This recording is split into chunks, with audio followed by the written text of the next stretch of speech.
Hello दोस्तों, कैसे हैं आप सब। उम्मीद करता हूँ आप सब लोग पढ़ाई अच्छी से कर रहे होंगे। मैं हूँ विवेक सक्सेना और आप देख रहे हैं मेरा YouTube channel maths by Chitransh Vivek. आज एक बहुत इंपॉर्टेंट टॉपिक पर आप सबके साथ वीडियो बना रहा हूँ और उस वीडियो को शेयर कर रहा हूँ। अगर आपको पसंद आए तो इसको प्लीज़ लाइक, शेयर और सब्सक्राइब कीजिएगा। टॉपिक का नाम है क्वाड्रेटिक पॉलिनोमियल। 10th क्लास के बच्चे ज़्यादातर इस टॉपिक में डिफ़िकल्टी महसूस करते हैं, इसीलिए मैंने सोचा कि आज का मेरा जो वीडियो है मुझे इस टॉपिक पर बनाना चाहिए। आइए शुरू करते हैं। What is quadratic polynomial? Now if you see quadratic polynomial, what do we say in Hindi? Quadratic means द्विघात एंड पॉलिनोमियल मीन्स बहुपद। तो अगर आप इस पूरे स्टेटमेंट को या इस पूरे टाइटल को समझने की कोशिश करें, क्वाड्रेटिक का मतलब हो गया एक ऐसा वैल्यू या एक ऐसा टर्म जिसमें दो घात हो। द्वि माने दो होता है, घात माने डिग्री होता है इंग्लिश में, और पॉलिनोमियल जैसा मैंने आपको समझाया कि बहुपद यानी एक ऐसा एक्सप्रेशन जिसमें ज़्यादा टर्म्स हो, एक या एक से ज़्यादा टर्म्स हो तो आप उसको पॉलिनोमियल कहिएगा। तो एक ऐसा पॉलिनोमियल जिसका डिग्री 2 हो उसको आप क्वाड्रेटिक पॉलिनोमियल कहेंगे। अब what is a standard equation for quadratic polynomial? So if you see, standard form of quadratic polynomial is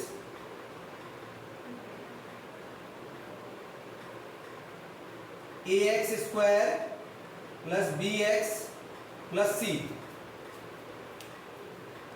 Mind you, there is a difference between quadratic polynomial and quadratic equation. ज़्यादातर बच्चे quadratic polynomial और quadratic equation को एक ही समझते हैं। Polynomial equation नहीं हो सकता, पर पॉलिनोमियल को अगर हम जीरो के इक्वल कर दें तो वो एक इक्वेशन में कन्वर्ट हो जाएगा।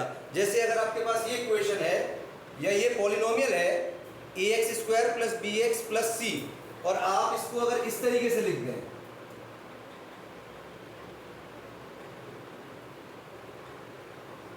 तो ये क्वाड्रेटिक इक्वेशन को रिप्रेजेंट करेगा। और हम सब जानते हैं क्वाड्रेटिक इक्वेशन के उतने ही रूट्स होंगे जितना उस इक्वेशन की डिग्री होगी। यानी अगर मैं इस क्वाड्रेटिक इक्वेशन पर जाऊं तो इस इक्वेशन के मेरे पास दो रूट्स आएंगे। रूट्स का मतलब वो वैल्यूज जो उस इक्वेशन को सेटिस्फाई करती है। Now again remember that in this case a is not equal to 0। ये कंडीशन है, प्राइमरी कंडीशन है क्वाड्रेटिक इक्वेशन के लिए। अगर आपने a को 0 ले लिया तो ये लीनियर इक्वेशन में कन्वर्ट हो जाएगा। क्योंकि अगर आप देखिए, अगर मैं a की जगह यहाँ 0 पुट करूं तो मेरे पास क्या आता है?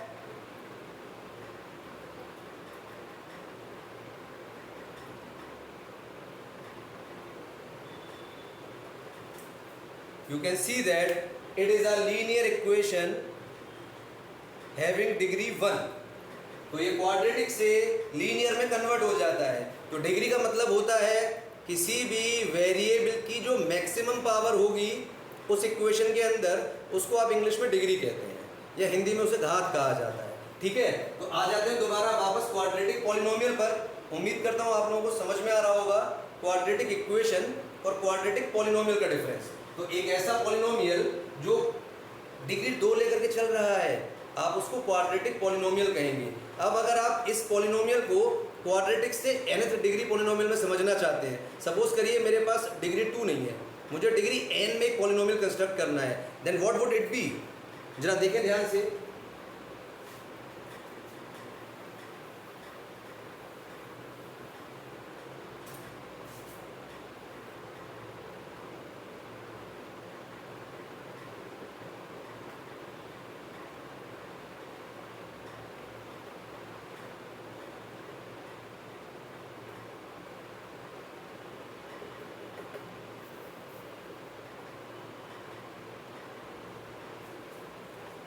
आप देख सकते हैं कि ये जो मेरा एक्सप्रेशन है, ये मेरा एक्सप्रेशन लास्ट में कांस्टेंट पर जाकर के फिनिश हो रहा है। बिकॉज ये कांस्टेंट पर जाकर के फिनिश हो रहा है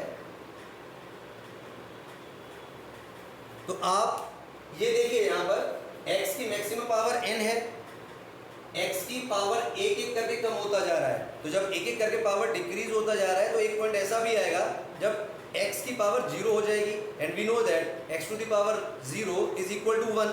that is why the last term is constant. तो ये nth डिग्री का पॉलिनोमियल है आपके सामने। यहाँ पर a0, a1, a2, a3 ये सारे रियल नंबर हैं या कांस्टेंट हैं, ये ध्यान रखिएगा। और x आपका वेरिएबल है, n आपका पॉजिटिव इंटीजर है। तो अगर आप n की वैल्यू 1 से लेना शुरू करें तो आप देख सकते हैं यहाँ पर आपके पास क्या आ जाएगा, a0x प्लस a1।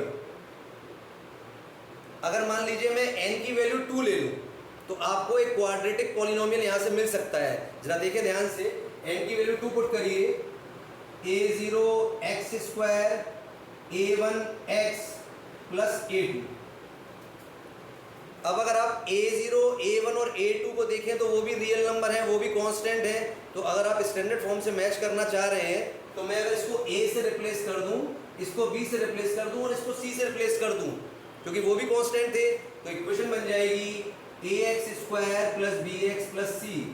और ये मेरा एक्सप्रेशन जो है ये क्वाड्रेटिक पॉलिनोमियल का एक्सप्रेशन आपके पास आ गया।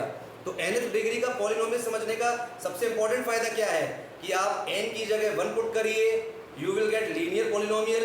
If you put n is equal to 2, you will get quadratic polynomial. And if you put n is equal to 3, then it will become cubic polynomial. And for n is equal to 4, it will become biquadratic polynomial. तो हमारे पास 4 तरीके के nomenclature हैं या naming है, linear, quadratic, cubic and biquadratic. अब आ जाइए quadratic polynomial में जीरोस के कंसेप्ट पर। जीरोस का जो कंसेप्ट होता है,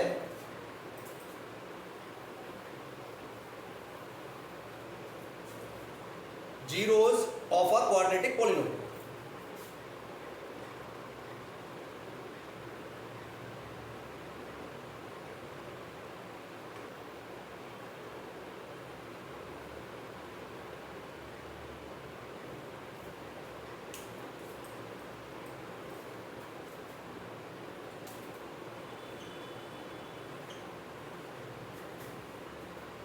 आप अगर किसी भी क्वाड्रेटिक पॉलिनोमियल के जीरोस को समझना चाह रहे हैं तो हम इतना इसको आसानी से समझा सकते हैं।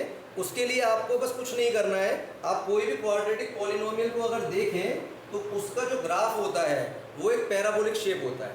अब पैराबोलिक शेप से क्या मतलब होता है, यू लाइक जो शेप होता है वो पैराबोलिक शेप कहे जाते हैं। जैसे ये एक पैराबोलिक शेप को रिप्रेजेंट कर रहा है, ये भी एक पैराबोलिक शेप को रिप्रेजेंट कर रहा है, ये भी एक पैराबोलिक शेप को रिप्रेजेंट कर रहा है। ये क्लास 12th में आप जब पैराबोलास के टाइप पढ़ेंगे या मैं डिस्कस करूंगा आपके साथ किसी और वीडियो में, तो मैं आपको बिल्कुल इसको एक्सप्लेन करूंगा कि इसमें क्या फ़र्क होता है। अभी यहाँ पर क्वाड्रेटिक पॉलिनोमियल का जो शेप होता है वो पैराबोलिक शेप होता है।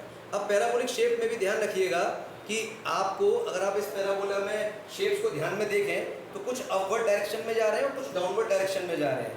हम कैसे डिसाइड करेंगे कि हमारा जो क्वाड्रेटिक पॉलिनोमियल है उसका जो ग्राफ है या जो कर्व का ग्राफ है वो अपवर्ड जाएगा या डाउनवर्ड जाएगा। तो उसके लिए सबसे एक इंपॉर्टेंट पैरामीटर है जो मैं आपको समझा रहा हूँ। आपका क्वाड्रेटिक पॉलिनोमियल था ax square plus bx plus c।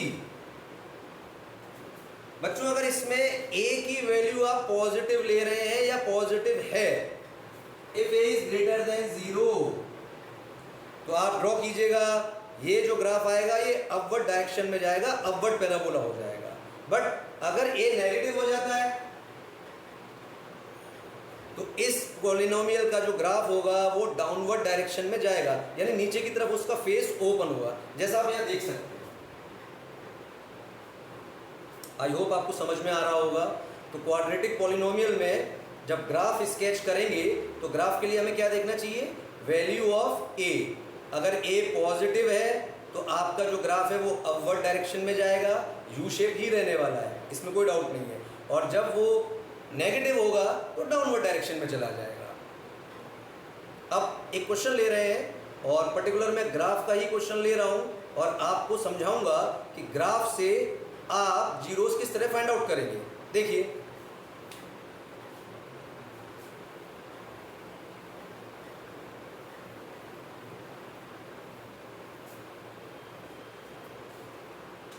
Suppose करिए कोई सस्पेंशन ब्रिज है हमारे पास और उसका जो केबल है वो क्वाड्रेटिक पॉलिनोमियल की फॉर्म में या पैराबोलिक शेप में है।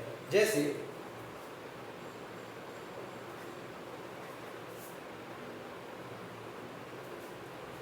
ये एक सस्पेंशन ब्रिज हो गया और ये केबल हो गया जिसके थ्रू ये ब्रिज अटैच्ड है। यहाँ से इसको कंप्लीट कर दें।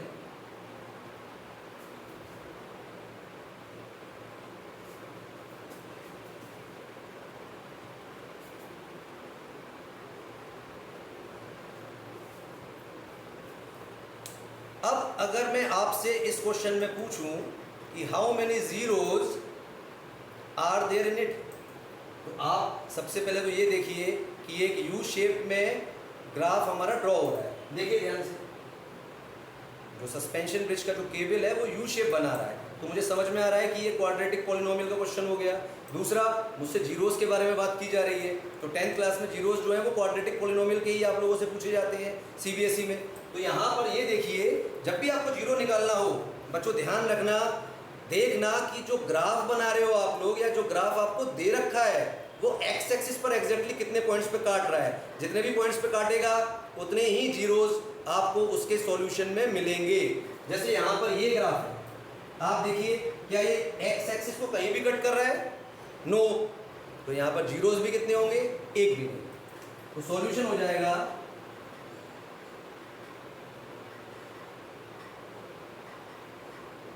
No zeros.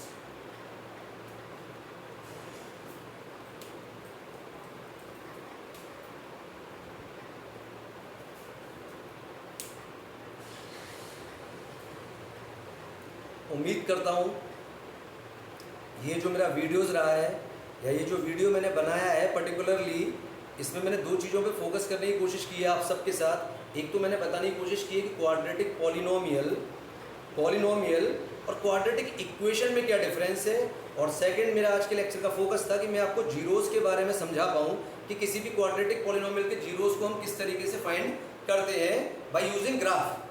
अब कोई भी ग्राफ अगर आप देखें तो फटाफट देखिएगा कि वो एक्स एक्सिस पर कितनी जगह काट रहा है, और जितनी जगह पे भी कट कर रहा है उतने ही जीरोस उसके अंदर अवेलेबल होंगे। उम्मीद करता हूँ आपको ये लेक्चर मेरा आज इंटरेस्टिंग लगा होगा, समझ में आएगा। आपके फीडबैक का, आपके कमेंट्स का मुझे इंतज़ार रहेगा। Thank you very much.